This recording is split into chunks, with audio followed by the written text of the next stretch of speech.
ಎಲ್ಲರಿಗೂ ನಮಸ್ಕಾರಗಳು. ನನ್ನ ಹೆಸರು ಭವಾನಿ ಈಶ್ವರ್ ಹಡ್ಪದ್. ನಾನು 10ನೇ ತರಗತಿಯಲ್ಲಿ ಓದುತ್ತಿದ್ದೇನೆ.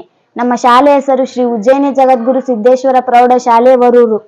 ಈ ಚಟುವಟಿಕೆಯಲ್ಲಿ ನಾನು ಮಾನವರ ವಿಸರ್ಜನಾಂಗವ್ಯೂಹದ ಬಗ್ಗೆ ತಿಳಿಸಿಕೊಡುತ್ತಿದ್ದೇನೆ. ಮನುಷ್ಯರ ಜೀರ್ಣಾಂಗವ್ಯೂಹವು ಒಂದು ಜೊತೆ ಮೂತ್ರಪಿಂಡಗಳು, ಒಂದು ಜೊತೆ ಮೂತ್ರನಾಳಗಳು, ಒಂದು ಮೂತ್ರಕೋಶ ಮತ್ತು ಒಂದು ಮೂತ್ರದ್ವಾರವನ್ನು ಒಳಗೊಂಡಿದೆ. ಮೂತ್ರಪಿಂಡಗಳು ಉದರದ ಭಾಗದಲ್ಲಿ ಬೆನ್ನು ಮೂಳೆಯ ಎರಡೂ ಪಾರ್ಶ್ವಗಳಲ್ಲಿ ಒಂದೊಂದರಂತೆ ಇರಿಸಲ್ಪಟ್ಟಿವೆ. ಮೂತ್ರಪಿಂಡಗಳಲ್ಲಿ ಉತ್ಪತ್ತಿಯಾಗಿ ಮೂತ್ರನಾಳಗಳ ಮೂಲಕ ವಿಸರ್ಜನೆಯಾಗುವವರೆಗೂ ಮೂತ್ರಕೋಶದಲ್ಲಿ ಸಂಗ್ರಹವಾಗುತ್ತದೆ. ಪ್ರತಿಯೊಂದು ಮೂತ್ರಪಿಂಡವು ನೆಫ್ರಾನ್ಗಳೆಂಬ ಒತ್ತೊತ್ತಾಗಿ ಜೋಡಿಸಲ್ಪಟ್ಟ ಸೋಸು ಘಟಕಗಳನ್ನು ಭಾರೀ ಸಂಖ್ಯೆಯಲ್ಲಿ ಹೊಂದಿರುತ್ತವೆ. ಪ್ರಾರಂಭಿಕ ಹಂತದ ಸೋಸುವಿಕೆಯಲ್ಲಿ ಶೋಧಿಸಲ್ಪಟ್ಟ ಗ್ಲೂಕೋಸ್, ಅಮೈನೋ ಆಮ್ಲ, ಲವಣಗಳು ಮತ್ತು ಹೆಚ್ಚಿನ ಪ್ರಮಾಣದ ನೀರಿನಂತಹ ಕೆಲವು ವಸ್ತುಗಳು ಮೂತ್ರವು ನಾಳದಲ್ಲಿ ಮುಂದೆ ಹರಿದಂತೆ ಪುನಃ ಹೀರಲ್ಪಡುತ್ತದೆ.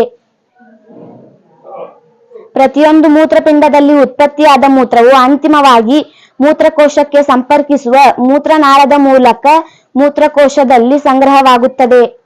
ಮೂತ್ರವು ಮೂತ್ರದ್ವಾರದ ಮೂಲಕ ಹೊರಹಾಕಲು ಪ್ರೇರೇಪಿಸುವವರೆಗೂ ಮೂತ್ರಕೋಶದಲ್ಲಿ ಸಂಗ್ರಹವಾಗುತ್ತದೆ. ಮೂತ್ರ ವಿಸರ್ಜನೆಯು ನರವ್ಯೂಹದ ನಿಯಂತ್ರಣಕ್ಕೆ ಒಳಪಟ್ಟಿರುವುದರಿಂದ ಪ್ರಚೋದನೆಯನ್ನು ಸಾಮಾನ್ಯವಾಗಿ ನಿಯಂತ್ರಿಸಬಹುದು.